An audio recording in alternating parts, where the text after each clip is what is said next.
Hello and welcome to episode 51, the season finale of this Chrome hardening CIS benchmark series. So we have covered a grand total after today of, I believe, 98 different settings. So by default, most of these are not even configured, and we review in this series why they're important, the kind of disruption you might expect, but ultimately, typically, advocating for what CIS recommends to do here. Per the usual schedule, we do have Chris Lair from CIS Security joining us. I'll be introducing him here in a minute, but let's kick off with a little housekeeping on Senteon's side and get my screen to full screen. Awesome. So some things coming up in the background. Senteon is part of the Pitch It program hosted by ConnectWise. Just gave part one of my two-part pitch yesterday, and tomorrow via the channel program, Senteon is presenting on kind of the product and feature side as opposed to maybe the business side. I'm really excited to do that alongside all of our community. Outside of that, we're also hosting a webinar with Jared Brantley on automation, right? So there's a lot of talk about automation, only way to succeed. You'll be left behind without it. But what is automation? What's the difference from task automation, process automation? So we'll be talking about that with Jared tomorrow, actually. Senteon is also a sponsor of Can ITCon, so catch us out in Canada next month. I'll also be making an appearance with some friends over at CornCon out in Iowa. Extremely excited about that. And all of these webinars can be found straight on our website. For the recaps, you can catch them all here. And we did just launch a blog, so you can also read about the post-episode content and see about it there. Outside of that, our webinar viewers are welcome to create their own free Senteon account by clicking this login button. And they'll be able to get access to our freemium to where they can see all of these settings as presented by CIS, where they map across regulated frameworks, and most importantly, what the hell these settings are. So you can see the pathway, the description, rationale, and impact, as well as the machine key when applicable. So this is all of the information you might need to talk about how this setting relates to a framework, why it's important, and present why hardening matters. On top of that, you will get the added benefit of being able to do report generation. This is a simple gap assessment to see where you currently sit against the regulated frameworks. And if you did choose to give Senteon a shot, we not only tell you what's wrong, we fix what's wrong. That's the biggest difference between Senteon and a scanning tool. We actually perform remediation. All right, that is the overview and the housekeeping. Let's kick off with the episode. So, man, Chris, I mean, we've got to know each other for honestly 4 years. We just didn't really know it at the time, right? Because you were part of the market research for Senteon. And when I got to catch up with you at CompTIA CCF, I think I caught you a little off guard, right? Oh yeah, that happens, right? So, but yeah, that's exactly right. It's kind of crazy how those things happen. I mean, 4 years in our lives is, especially for you, young chap. That's a big part of your life, not as much as mine. But yeah, but I'm happy that we have known each other, whether it's indirectly, unknowingly, directly, or knowingly, for 4 years. Yeah, I mean, it's a big deal to reference that. And that's why I wanted to call it out to start, right? People like Chris are very prominent in this world. And I'll let you introduce yourself a little bit with your forensics and IR background. But you very likely get hundreds of LinkedIn messages a week, whether it's cold emails, cold messages. And you do have to sift through that and outline who is, someone I actually need to talk to, who actually needs help, or who's just trying to sell me something. So shout out to you for giving Senteon, myself, a chance to do some market research with you. Obviously, the things you said in that meeting led us to building the thing we talked about. No, it's cool to be a part of that part of the process. Yeah. So a little bit about my background is I have been I kind of grew up in financial services, really more in the banking space. So what I tell people about that is, you know, it's a very regulated space, and you were forced to not only do the right things from a security perspective, you had to prove it time and time again. And so, I mean, security was always at the forefront. And even though at one, you know, early on, there wasn't really, quote, a dedicated security department or security team, it evolved to become one. In IT, I was directly responsible for it. And at the end of that part of my career in banking, unfortunately, I spent 80% of my time dealing with compliance stuff and security stuff and signing off on all sorts of reports and everything else. So, yeah, you need to prove it exactly. And so that's what I did. And then I jumped in. So I jumped into the other side, the dark side of buying things, selling things. Actually, I was Solace's first client back when it started 21 years ago. And And really quick, high level, what is Solace? What did you join? so Solace started as a cybersecurity advisory company for banks, mainly community and regional banks around the country.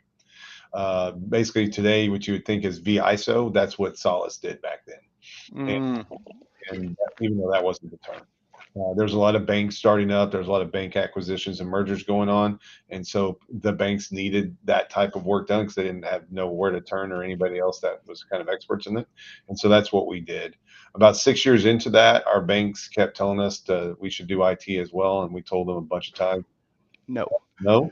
Uh, but we ended up giving into the pressure, and on the MSP side of our business and the security side of the business, and we did not blend those two, meaning they in the same office space, but separate teams, separate lines, and all that kind of stuff, because we still believe in that kind of that separation of duty aspect of it. And also, banks were being regulated, and they'd always have that question, so we could demonstrate that. Again, we had to prove it, and so that's what we did. Uh, Now, I have so many notes on that piece, and want to shout out another webinar that, I mean, at ChannelCon when we ran into each other, you said you'd be up for, but working with Eric Taylor to talk about his IR side. He touches on forensics, but I know you're more forensics, but you touch the IR side. So I know that separation of duties is extremely important to him, and it'll be cool to have both of you on a panel kind of talking about your expertise, even though it might differ on some aspects, which I'm excited to really explore. Oh yeah, definitely. I mean, that does sound like an exciting topic, and one that I'm perfectly comfortable talking about, right? Because deal with it all the time. Right before this meeting, I was out there. We're just kind of discussing a very kind of tricky case where we have a situation with a client who has a very tight relationship with a customer, and Mm-hmm. the customer is wanting to know a lot of detail about what happened, and that's not easily done. You sacrifice a lot of confidentiality and stuff, which would be great when we talk about that later topic. I Uh, know. I want to dive in so bad. I'm taking notes on the side because this is stuff I want to do as our pre-interview so I can make that outline. But yeah, yes, kind of keeping to the scope. Obviously, today we're going to be talking about settings. yeah. You And did so mention that's one thing. yeah. One thing I really want to dive into was, you know, you sounds like you have an entrepreneurship background. Is that fair, or have you always just Well, been a I've been leader at kind your of orgs? been on both sides, right? So, you know, work for people, work for companies, ranging from, 750 employees up to 25,000, almost 30,000 at USAA. But being here, it's more of an entrepreneurial journey, and it still is, even though, today, so we dropped we sold off the MSP part of the business, and now we specifically focus on incident response and cyber, and we're owned by a cybersecurity insurance carrier out of London, called CFC. So, but the reason I tell people my MSP background, because it's important, because I Mhm. lived it every day of my life, and understand and appreciate and MSPs and what they do, and that's why I know a lot of what our audience out there is, Yep. and I kind of know what they. We go in there and say, turn all this stuff on and tell your clients to just shut up and deal with it. That doesn't work. So that's what I'm hoping to kind of share a little perspective today. That's so funny. I am really excited for that panel because I already did my pre-interview with Eric, and you just said a lot of things that resonated with him. So it might just be a very much sounding board of agreement and resounding, and hopefully a lot of good takeaways for the audience. So very awesome. I do have some follow-up questions that I want to dive into, but given the format of the show, let's kick off with some of these settings. So if we can pull up the slide deck, very high level, you mentioned financial, regulation, MSP, to now doing IR. CIS benchmarks are going to be looking at the configuration level, how to configure a Windows device, a Mac device, an application, right? A lot of recommendations on how to harden settings. Is this something relevant in your today world or previous life? Yeah, it's extremely relevant, and I would think in my prior life, having benchmarks and then building off of those benchmarks. So that's what we would do in the banking side. So we would leverage CIS benchmarks, build out our images back then. I mean, there wasn't as many benchmarks as there are Right. today, but we would do those things and then build on top of those. And that was very easy when an auditor or a regulator wanted to come in and understand why we did the things we did and how we did the things. We had it all documented and we had this supporting reason, right? It's one thing to go out there and try to invent stuff on your own, but you have to invent all that stuff.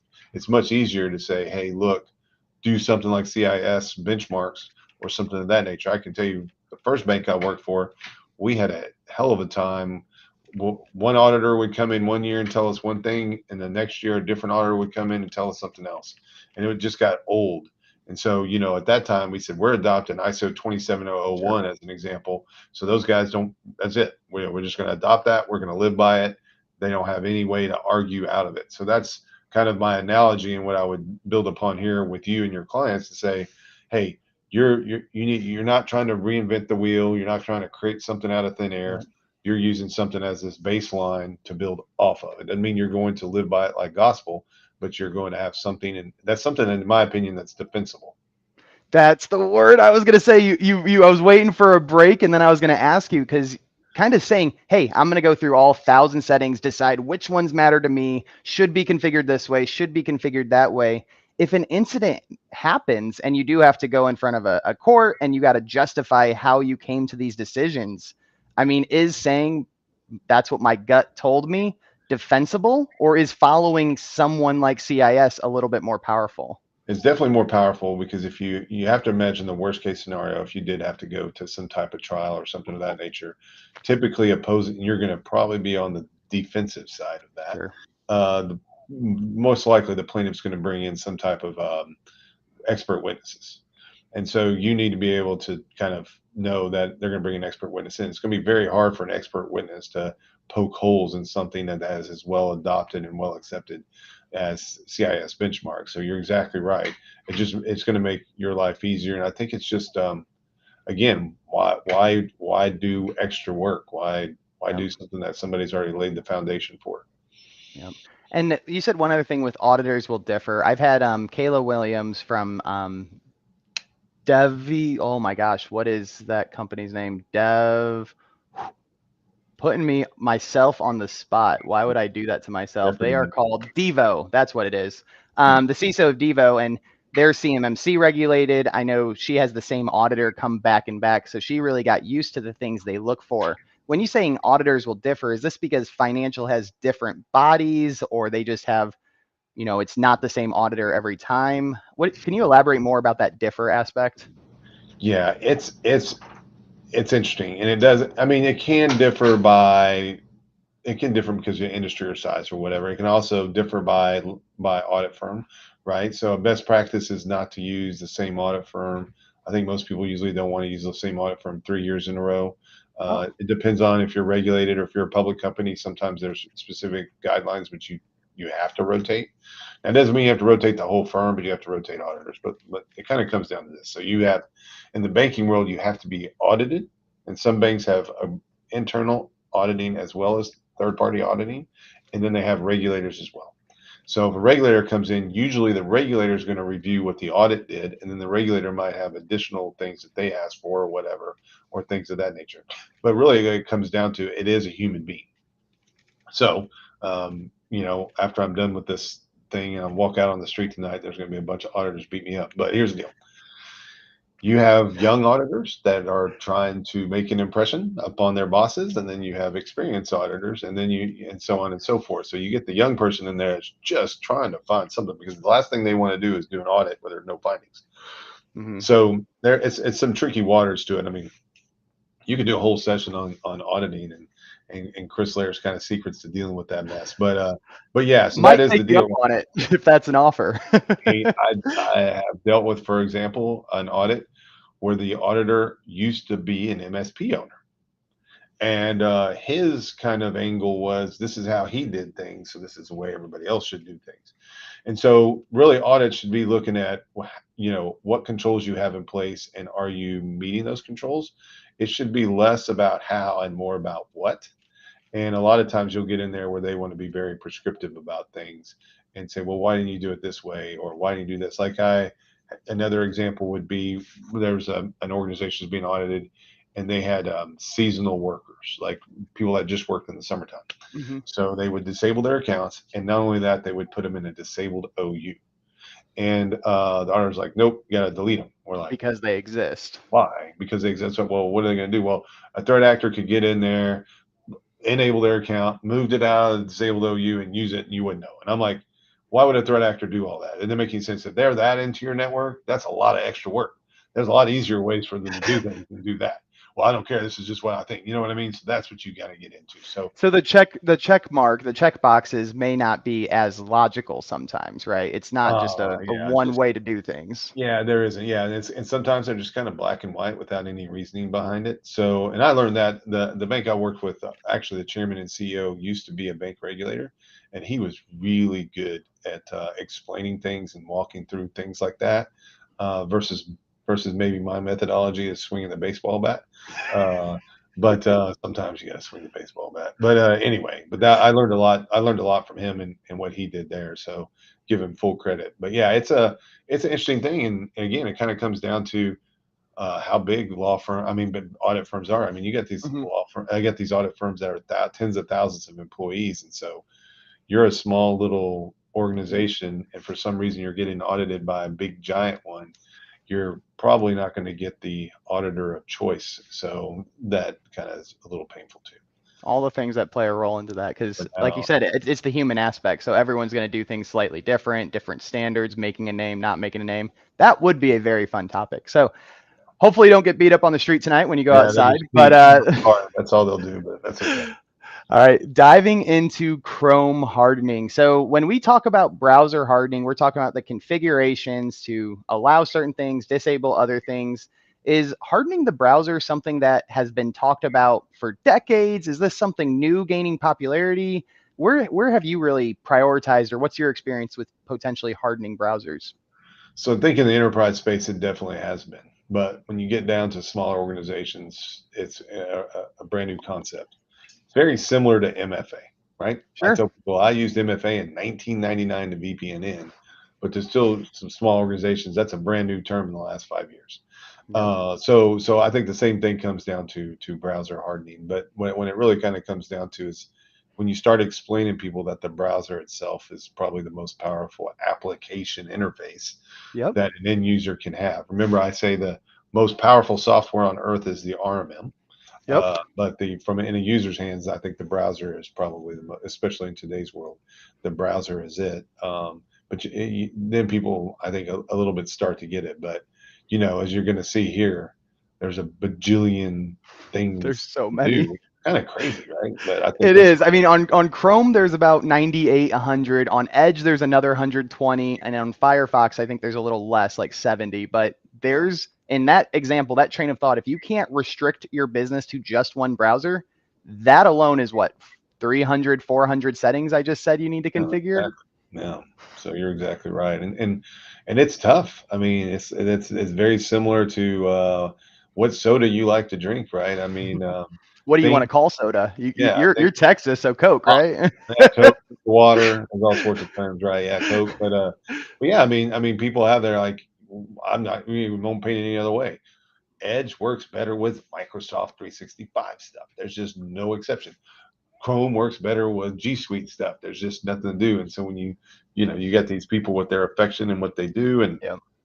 what they carry from their home back, that's how I work at home. This is how I want to work here. It's just a browser. So Yep. yeah, It's just a definitely browser. That's such a good piece right there, because that's what the end clients say, right? What's it matter? They all do the same thing. Why are you forcing me to use the one that looks different?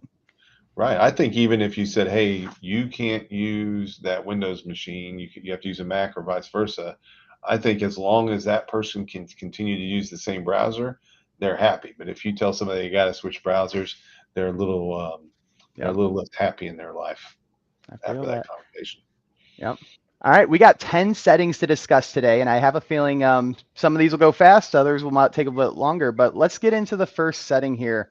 So this one here is going to be talking about allow or deny video capture, which CIS is going to recommend to disable, but I want to shout out how the slides are formatted here. In the bottom right, you're going to see a level 2. Level 2, for everyone who doesn't know what that means, is this is very likely to annoy or cause disruption to that end client, that employee level.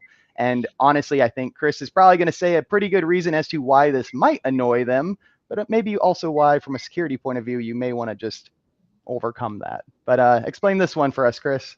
Yeah, I mean, so this is the one that's always kind of interesting because people don't do a good job of just securing your cameras, right?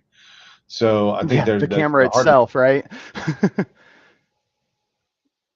yeah, the camera and video capture devices, but but we're but it's really important. But I think that does get tricky because you take something like Google Meet or even the platform we're using right now. Yep. It must require that type of access. And so the goal is with any of these that we talk about is there's like there's doing making a decision, and then if you're not making the decision, being able to accept that risk and Yep. document why you accept that risk. And that's a conversation we have all the time. And so with any of these, that's what we're going to talk about. So with video capture, I always like to default to those emails that people get that are those extortion emails that say, Yep. hey, I've had access to your camera and I see all the bad stuff you do. I want you to send me $5,000 in Bitcoin to this address like that. Well, we most of us can say no, you didn't see that because we know. But if you have this stuff disabled, you know darn well they didn't have any access to Right. that. And if the bad actor gets persistence to a device and we're allowing video capture, especially on this browser level, right? Like Mhm. when you're browsing the web and you don't know they're sitting in the background because they already have persistence, they can be screen grabbing, video capturing all of your actions, typing your password. If you click the little eyeball and you actually view the password, there's password capture, right? So you're exactly right with that fish, right? Once they get that access, this is just another medium they can take advantage of. Well, and I also think too, it's kind of the accidental stuff that we don't realize, right? Hmm. So, uh, when I worked at USA as an example, they were very they were very security focused, and they still are a very security focused organization, the best that I've ever witnessed. And they were very like when it came down to capturing stuff, taking pictures and everything, they were very clear on what you could and could not do and how you could Yep. and could not do. And in certain cases, those are designated people to do that type of stuff. But what they didn't want to do is they didn't want what they call their customers members. They did not want their members' information to be accidentally disclosed, and they took it incredibly seriously. So they didn't want somebody's camera accidentally being on and hitting somebody's in the background that may be member information or hitting some intellectual property on a whiteboard or even somebody else passing by in the hallways. Maybe it's a somebody speaking or somebody like that that just doesn't want people to know where they're at. I mean, there's a number of different reasons for this, and a lot of this has to do with, hey, look, there's the clear, obvious stuff, but there's the accidental stuff that we're trying to Yes. avoid here. Accidental disclosure of stuff because you don't like because a lot of times people know that accidental stuff not going to come and haunt you tomorrow. It's going to come and haunt you 6 months from now or a year from now, and it's going to be very hard to track that back. So why even have that haunt you? Deal with this setting and try to figure out. And if there are exceptions to be made, document those and manage around those exceptions. Don't just Yep. default everybody to okay, we'll just enable everybody because Because one person needs it. All right, screw it. We'll just give it to everybody. yes, one person needs it for 1 hour for one day of the month. Yeah, exactly right. And there are usually ways of working around this and stuff. And I would even argue in some cases, look, um, and then we don't need to get into this, but sometimes maybe like using the Google Meet app on your phone might be better than using Google Meet in the browser. So those I've are things you got to figure out. There's things like that too, especially if your company doesn't give you a mobile work device, or maybe the work device Hmm. isn't as locked down, right? Some of the things you can't do on your desktop, you can still just pull out your phone. Is the interface that different? Is it that much of a hassle to submit a ticket to IT and get your computer and make the exception, or just pull out your phone? Yes, and it's easy, and usually the interface is a lot better and quicker on the Yeah, phone. mobile apps are sometimes better. It's annoying. Now Google's going to beat me up, but I hate Google Meet. When I see a Google Meet invite, man, I just like, oh, come on. But You're gonna get hit up by auditors, Google. You stay inside. too many staffs shouldn't be that hard. Yeah. So anyway, Well, speaking of Google, we got our next setting here. Google, of course, is going to want allow user feedback because they're going to want to be able to pull various data, pull feedback when something potentially breaks, right? But CIS here is saying never allow user feedback to be able to send. I mean, don't I want Chrome to help me? Like, why do we want to block this? yeah, it's impossible to. I mean, I'm not gonna say it's impossible. I mean, it's probably technically possible, but from a cost effective perspective, it's probably impossible to control what feedback Yes. they can get. And that's really the issue there is it's if you allow this, you basically are just saying, okay, I don't have it. I'm not afraid to reveal anything. You know what I mean? I'm not afraid to disclose anything. I'm basically opening up the kimono to these guys. Yep. And so anytime I see that type of stuff, even when I was messing with an update to Windows the other day, and it goes through and asks you all those questions about There's plenty of those. okay, all that stuff, right? Same type of situation here. I mean, yeah, you might think you're doing something for the greater good. Uh, just go ahead and round up your donation at the grocery store when you check out for the greater good. Don't do feedback in your browser. I I think actually really like that because the way it's phrased, I mean, honestly, the way it's phrased, and we did do our webinar series to exactly what you're talking about on the Windows OS, and there's mhm, so many things that allow privacy just like this to potentially go to Microsoft, right? And we're talking about disabling all of it, including on the Chrome browser itself, right? You got to do both places. But what you said there, I've never heard before. When I read that, it does make me feel like when I say no, which I do say no, I'm hurting others, right? I'm now against the greater good, and that bothers me a little bit. Like I want to help, but at the yeah. same time, But guess what? Guess who's making money off of it? Not yep, you. not So me. yeah, somebody's making of it because on the back end, those guys aren't doing it. And I'm really going to be upsetting a lot of people, but it's someone like donating blood. You feel great Yep. for donating Sure. blood, but there's a lot of people making money off the blood you donated. So I mean, there's a lot of people benefiting. Don't get me wrong. There's a lot of Absolutely. but yeah, but you see, I mean, my wife had to have blood transfusions when she had our twins. And I saw that bill for how much that blood was. I was like, man, can you just hook me up? I'm O I'm positive. a I could, match. I'm Just good, man. But yeah, so that's it's kind of it's a different thing. But here, that's a little bit better because you're saving lives. You're not sure. saving any lives with user feedback. So just don't do it. Yep. I love that analogy. All I'd right. love to find somebody that would come back at me with some kind of decision to accept this risk and why. So I'm sure there's somebody out That's there. a good point. I mean, there's always exceptions, and obviously we're advocates at Senteon managed by exception. Our learning mode literally tells you, hey, you can't handle this, you can handle this. That's the whole point. But the use case for something like this, like I would love for Google to release saying, hey, because of all this feedback, we were able to do this. Like that would be really interesting to see the actual output of why they want this. Yeah, that's a really great point. I'm sure there's probably somebody out there that may be able to set up some kind of lab environment to where they could probably intercept that Be stuff. cool. But that, hey, that's for you. Anybody that has a hobby that wants to do that, have We'll it. have you on the webinar. I All don't have time. right. All right, next setting here, we get a little bit more technical here with this one, but controls the mode of DNS over HTTPS is set to enabled, making sure that DNS over HTTPS without insecure fallback. So this sounds like if we can't do it the most secure path, then we just don't do it at all. Is that what this is saying here? Yeah, that's exactly what this is saying. It's saying, hey, look, and and there could still now this one there is This probably is a level 2, and this is very much important to call out why this is a level 2. yeah, so it is a level two because I mean it is possible that you have some things that you access that if you turn this thing on, it just won't do.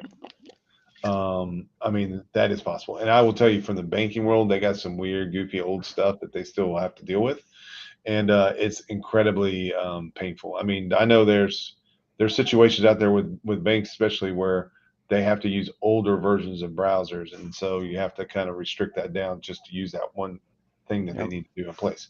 But this is the thing. But I think in most cases, especially with small to medium sized businesses, turning this on is not going to cause too much grief because there's not going to be too many situations where they're using just really old stuff, or sites are going to break, or whatever the case may be. I mean, there was just, I mean, should I have it to throw it out there, but I just saw an article today where I think it was in Thailand, some university found a way to basically backdoor into the Windows operating system via DNS. So the point I'm making is DNS and DNS security. DNS was when it was created, no one was thinking about security back then, but um, it is like the almost like the heart of the internet. No one's going to lie about that. And so treating it securely as much as you can, and making exceptions in only extreme circumstances is a smart move. And it's cool hearing your banking background. So this was an area I didn't have personally a lot of experience, but we do service quite a few MSPs who take care of the smaller banks, right? Credit unions and so forth, right? I learned that the Windows OS that might be out in like the drive-through typically is a lot less secure because they have to do a lot more access on that one, or maybe it just wasn't getting as many patches or the updates as the rest of the network for whatever reason. But that was interesting to learn about. The other thing I've gotten to learn about is these ATM machines, a lot of them run old Windows OS, whether that's XP, Windows 7, but that's another thing that even though it's an old OS, which yes, if you could update, that'd be amazing. Those old OSs still have these settings, or the majority of these settings, that you could lock down to make it a little bit better. You can lock the heck out of them down, right? You can segment things properly. There's just, a lot of times what it comes down to is those devices, they do exist. I mean, I remember a case, and I bring this up, and other things that I talk about is they had a fleet of trucks, and they had their own gas pump. And the gas pump was driven by a Windows 7 machine. And the challenge they had was, if it might have been the XP, to be honest with you, but it doesn't really matter. But the point is for them to upgrade that machine, they have to replace the gas pump. That's just not going to be right. But then my question was, well, do you really need it on the network? And they just paused, and they're like, no, we don't. I'm like, no, you don't. Can you over there? Yes, we can. All right, just take it off the network. So there's always, and with ATMs, and believe me, I had ATMs, and I had. Oh, you did? Yeah, I had like whatever 300 and something ATMs. I didn't know banks aren't responsible for their ATMs, or are they? Depends. Yeah. Oh. So it depends on the size of the bank, but we were. Yeah. I didn't know that. Responsible for ATMs. So, so we were responsible. There's a lot to them, right? I mean, they're expensive. It's not as easy just going out there and plopping in an OS and doing stuff. So, yeah. Now I think you can start to see less and less ATMs. Oh. Yeah, especially with banks, because there's just not the money to be made in ATMs anymore. I think you'll see them at bars and that type of stuff still, but isn't it from the operation perspective? What do you mean money to be made? This kind of throws me off. I feel like ATMs is the robot of the fast food. Don't we want more cash? I mean, this is not people getting as much cash anymore, right? So, and people used to use it, and then the thing about it too is to make deposits. And so you made your money off. You didn't make your money off your own customers. You made money off other people using your ATMs. Is mainly what you made your money off of. And it's just that many people aren't going around hunting for ATMs to get cash anymore. And then people aren't making as many deposits anymore. And if they are making deposits, they're using their phone. So, so that's kind of the way it is. But you're right. All these things, there's a bunch of old stuff. I mean, you can walk around and sometimes see, digital displays on the wall and digital signage, all that kind of stuff, running old stuff. You can see the little screen in the elevator that's playing annoying commercials. Those running old OS stuff. So yeah, it happens. All right, let's hit over to this next setting. Ensure enable autofill for addresses is set to disabled. A big thing here I want to call out, like all these settings, we do talk about the security aspect, but we don't emphasize enough that privacy aspect all the time. I know we just talked about it a little bit, but again, autofill, that means it already knows before you even type it. Chris, why is autofill for addresses maybe a bad idea? Yeah, I think, well, number one is this one is purely a convenience thing. So if somebody's crying to me about it, I'm going to get my little violin. Actually, I have one right here. But anyway, but I'm going to play. You're not kidding? Yeah. You're opening up your drawer right now? I'll open up my drawer because I happen to be in my other office today. And just because you mentioned it, I have my little. That is so funny. I have my little violin. So sometimes. When does it come out? You got to give a story. When there are MSPs crying about something they shouldn't be crying about, that's when I bring out the little violin. So, but anyway, let's. So with autofill, the challenge is if you use autofill, it's sometimes you're surprised at what it autofills. Yep. You're like, wow, I didn't even know it was capturing that information to fill that in. The other thing I'm always afraid of is the autofill is you just put in the wrong thing. Yep. And that's the privacy side of things. And you know, in other, especially European countries, privacy is at the forefront. In the U.S., that's not. Still to this day, I mean, there's no right to privacy, like No. you could argue constitutionally. I mean, it's just it doesn't. No one was thinking about it back then. And so this is the same thing as, again, something's capturing information to use it later. You don't know how it's being captured, how it's being stored. You don't know if there's going to be a browser vulnerability next month that may just be able to suck all that stuff out. Yep. I can tell you a lot, like we see cases where threat actors will get on people's machines and order stuff and create accounts and all that stuff. Well, when they're able to get there and all that information is already in the browser, boom, it just makes their job easier. It makes me able to order stuff and do all sorts of fraudulent activity. So this one really is, yes, from a security perspective, you don't want that to happen, but you're Yep. right. We need to talk about privacy too. They go together, but they're not one and the same. We just need to be more careful about what we need to do. And believe me, man, typing your information, your address, city, state, zip, and it ain't that hard of a thing. You do it so much. I mean, if you move a lot, I can definitely empathize a little bit more. But I mean, typing my first last name, it's the fastest words that I type, and my address, same as that. I move quite a bit, but it gets not an inconvenience, not the worst, right? And let's pull up Well, the next setting here because it's very no, similar. But yeah, you said something as well, talking about it makes the attacker's job that much easier. One other thing that we don't really talk about is all of these configurations, or at least the majority of them, right? A Windows OS is about 15%. I don't know the exact number on the Chrome, but all of these are set to not configured by default.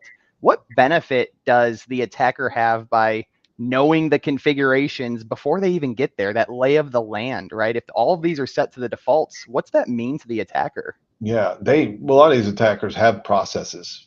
I mean, they follow those processes, and so when everything's as straightforward as this, their process works.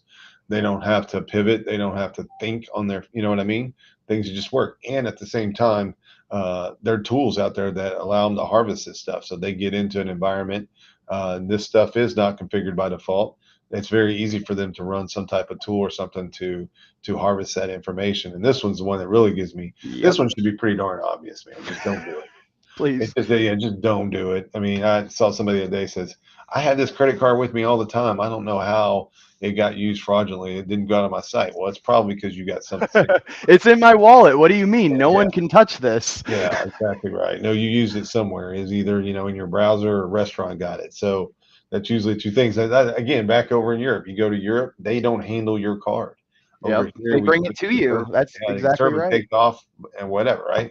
And so, yeah, this is the same thing. This would be the same thing as you put this stuff in here. You're basically handing your credit card over the server and coming back for it maybe a month later. So, Yep. yeah, don't. You've actually mentioned international quite a few times in this webinar, Chris. Do you go international a lot? Do you just keep up on international privacy laws? Where's this background coming from? Well, so, for us, we do handle most of our cases are in the U.S. and Canada, right? And a lot of the situations are the same, but there are some differences there. And so, understanding what those differences is part of our job. Our parent company being in Europe too, we have to Hmm. cover for them, so we get in those situations. But also over here, you have companies that operate in other countries.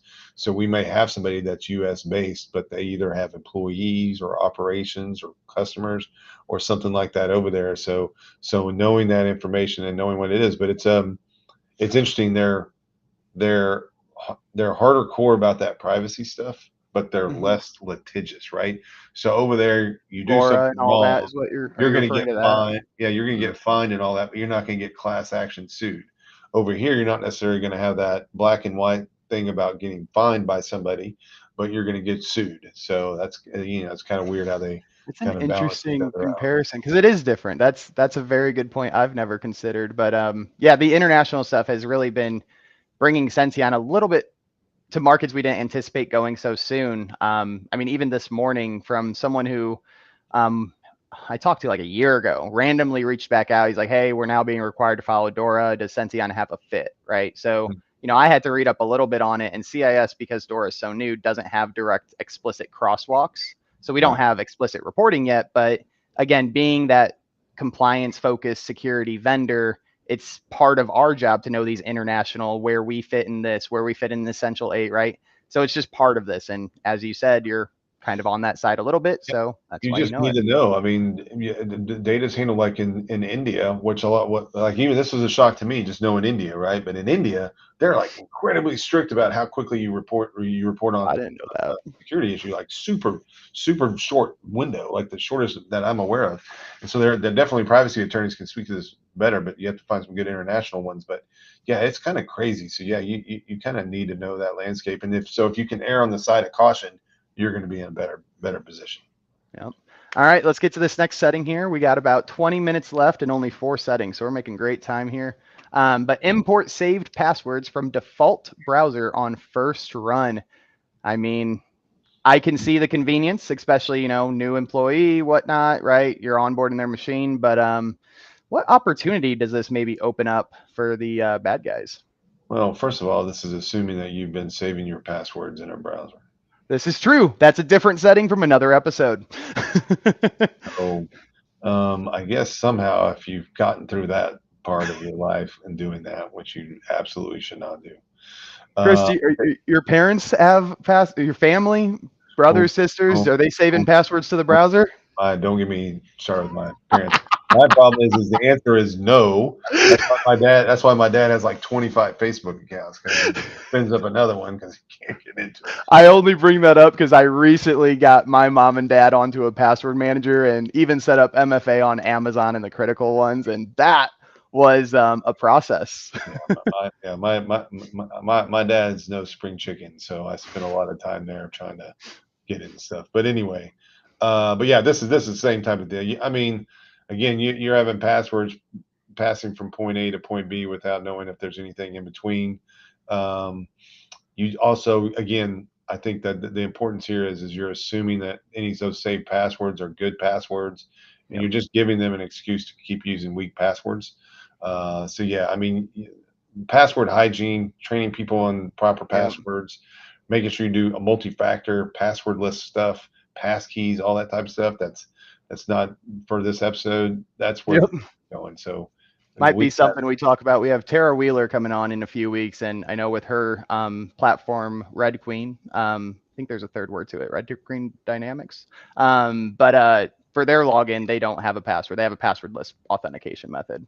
gotcha. Yeah. So that's where I think things can be, especially for parents. If I could figure out, I've been trying to think about that. What could you do that would work for older people? Man, Yep. it's tough. Yeah. Yep, that is a whole episode. And to continue this password conversation, this next setting here is actually something you kind of hinted at, maybe unintentionally, but you don't know which passwords are the good passwords, the bad passwords, right? And this is a complementary setting. If you need to accept the risk, you can exclude certain ones from synchronizing. So introduce a little bit on this one and maybe talk towards complementary controls at a high level. Yeah, this is an interesting one right here. I mean, again, this is assuming that you want people synchronizing in the first place. Yep. You're somewhat promoting this behavior and this particular thing. Um, but I guess the point about this one is you want to. I guess if you do allow for this to happen, um, you are starting to restrict things from one place to another. My always heartburn with any types of things where you're saying, hey, look, I want to expose things to multiple devices is, do you have control over all those devices at all times? Are you starting to allow people to, are you inadvertently allowing stuff to go to personal devices that maybe you weren't intending to do? In our world today, most companies aren't paying for their employees to have work devices. Yep. So there's personal devices. There's, with remote work and everything else, it just gets really kind of nasty. Which is a static fixed cost. So you'd think company can. Anyway, yes, I feel where you're going with that. Yeah, it's just pretty nifty. This is one of those things where you're just like, hey, look, it may just be you don't even want to get this far down. Like if you're having to go this deep and start figuring this type of stuff out, I think you've opened the floodgates already too much. Yep, absolutely. All right, this next setting here is ensure enable guest mode in browser is set to disabled. So I believe this is likely referring to how Chrome has managed profiles. You sign in with a profile. This is saying, hey, you can't allow anyone else to use this browser. So no guests, nothing else. Is that what this is saying? And why might we not want others to use our browser? If it's kind of segmented off in a way, right? Yeah. Yeah. So yeah, the point about this one is, and this is where this kind of it gets kind of confusing when you enable disable stuff. And Yeah. I know you kind of Oh touched. yeah, the GPO name. Yeah, I yeah, hate the it's kind phrasing. of So yeah, yeah, this by default again, enable is literally the explicit default. So this is yeah, saying, hey, you have a friend who needs to go on your computer. They can go on, right? Maybe they don't have the password to your managed profile, but they can still at least create not a temporary, yeah, a guest profile and still use it. yeah. You just yeah. The challenge is whether it's your friend or a staff Or person. Yeah, you're allowing them to do some stuff in a way that is outside of the confines of what you want them to do. So no telling them what they're doing. They might try to be using it intentionally to do something bad, or maybe unintentionally they're not paying attention. They're in guest mode and they're doing some stuff they shouldn't be doing. They should be doing under more of a work profile. But yeah, it's just kind of an ugly deal, especially with you just have a person that's maybe not very technical, and you just don't yeah, want them to make mistakes. First of all, but the other part is it could make things from an audit perspective more difficult too. So when you're doing that's stuff a in a good point. controlled manner, it's going to be much easier. Yeah, I know this person was working here, and these are the things I'm looking for over this timeline. When stuff is in guest, it's less clear. There's going to be some ambiguity. So unless there's a really legitimate business purpose to do it, don't allow I for think it. this is going to be a topic we'll get into with Eric for our next webinar episode. But I mean, at a high level, instead of going in depth, like these configurations and what you were referring there were kind of like change history or audit logs, even, right? How important are those in forensics? How much easier or how much value do those bring to that part of the process? Yeah, so let's just browser activity. So one of the things, especially with most of the stuff we look at, browser activity is not like a primary artifact, but it is helpful, right? Okay. But a lot of times, I mean, we don't get any, we don't get the information we need out of the browsers because it's just not configured the proper way to give us that. So a lot of times we have to tell people they're like, hey, you're gonna have to go change all your passwords and do all that type of stuff because we have no way of saying whether or not they did anything in your browser or not. So a lot of times it kind of comes down to can we use some of that if there's activity there, can we use it to give somebody better direction on what they need to do when they're trying to remediate a situation. But I think the more important part of it is a lot of times people say, hey, I'll need this audit trail for what happened. But what you really got to think about is no, we really need it more for what didn't happen. Because a lot of questions, especially from the outside, is, well, how do you know that didn't happen? How do Yeah. you know that didn't happen? How do you know that's what it comes down to. And so you having the more information and the more evidence you have to support your conclusion and to be able to rule out. And unfortunately, sometimes these people have absolutely no experience, no clue what they're asking. They completely discredit the fact that you have an expert forensics person working on this. So the more information, the more ammunition you have to prove out a conclusion, the quicker you can put things to bed and move on. You know, you said something that really interested me, and this is me with my sales hat on at this point. But you said browser activity is not the primary place because it's not configured as such. I'm curious, maybe a future practice or exercise we can do. What if it was configured to CIS? Would there be more data? Would there be anything valuable? That would be interesting to me to find out. Yeah, it would be interesting. It'd be interesting. I'll take it, to my forensics team and Right. get their opinion on it as well. But I mean, there is things. I mean, a lot of times we need to figure out why were credentials, somebody got in, when were those credentials compromised? A lot of times we don't know. And Right. so it's possible that if, we could get that information if it existed. Yeah, it'd be interesting. This next setting here, I'm actually really glad it was on today's episode because a hot topic in the security world, incognito mode. No one knows, no one sees anything, not even Google, right? Yeah. And Might be a lawsuit going on. this is a tough one, right? Because there are, there, a lot of times when you get in situations, what does support tell you? Opening something in incognito mode and say, Yes, because you got to clear cache because the website needs a refresh and the hard you refresh know, didn't work. Go to yeah, incognito. yeah. And if you're like an MSP, you probably have legit reasons why some of your stuff needs to go in incognito mode. I get it, and there's probably different ways of solving that problem, but I get it. But for let's just say the typical standard person, this is, yeah, it's exactly what it is. It disguises everything that they're doing. So if you have it disabled, it basically gives you more visibility, and that's kind of the balance we have to have here. We're not trying to monitor every step that they're doing in their work life. That's kind of creepy. Yep. But at the same time, we don't want things to be a total black spot in some type of timeline that we don't know, and we just need to be able to do it. So if you allow them in the cognito mode, you're basically blinding yourself. And from a security perspective, we need visibility. Yeah. Have you been following at all with, Google actually was tracking this stuff even though they claimed they weren't and all of that story, or is that out of mind, out of sight for now? No, I mean, I've seen some indications that that stuff really pisses me off. Like, but so I try not to read too much. Yeah. But I mean, it gets to the point now where you're just like, golly, I mean, yeah, I don't want to go like to the extreme one side or the other and say you can't trust any of these guys, but you really can't, because data is what they built their business off of. So thinking that they're not even taking the smallest amount of data and using that for some financial benefit, I mean, you're kidding yourself. You're So kidding it yourself. Yep. doesn't surprise me. Yeah. You accepted the risk when you went to that. I mean, it is what it is. All right, last setting for the day, and this is one that we just talked about forensics a little bit. But if cache size is not set to a high enough number, then of course there's nothing there. But this sounds like just making sure you have a large enough cache. But introduce why cache is important, maybe from the setting perspective, but talk about even the forensic side if there is any. Yeah, so this is another one of those interesting ones, right? Is you want, so your cache is storing a lot of stuff and can become very valuable in somebody else's hands.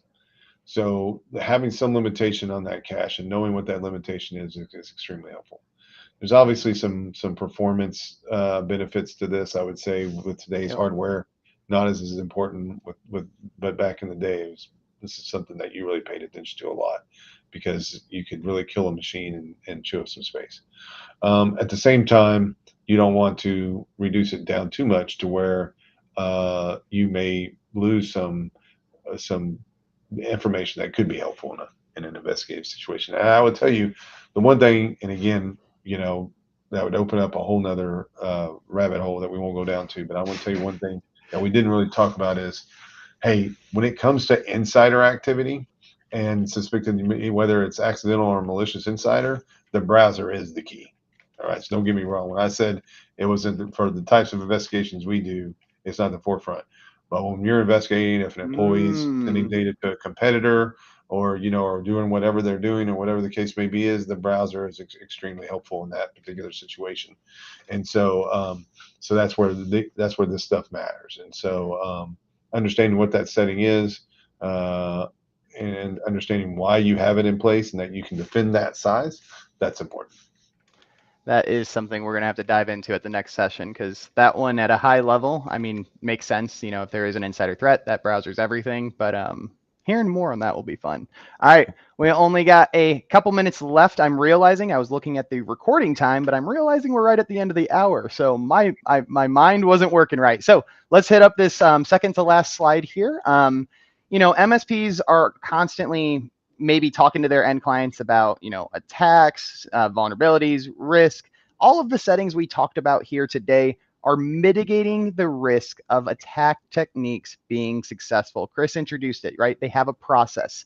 You break something in that process, they have to pivot. Will they take the time to pivot, or will they move to the next person, right? So this is just a screen of some MITRE attack techniques that are literally mitigated by just the settings we talked about here today. Chris, anything you want to talk about? Maybe you want to dive into one of these, or just talk high level about how the CIS benchmarks do mitigate risk. Well, I think you mentioned a term earlier, living off the land, that I'm starting to use even more so myself in Yeah. explaining things to them. And the browser is probably one of the best things to help attackers live off the land, meaning they don't have to install anything.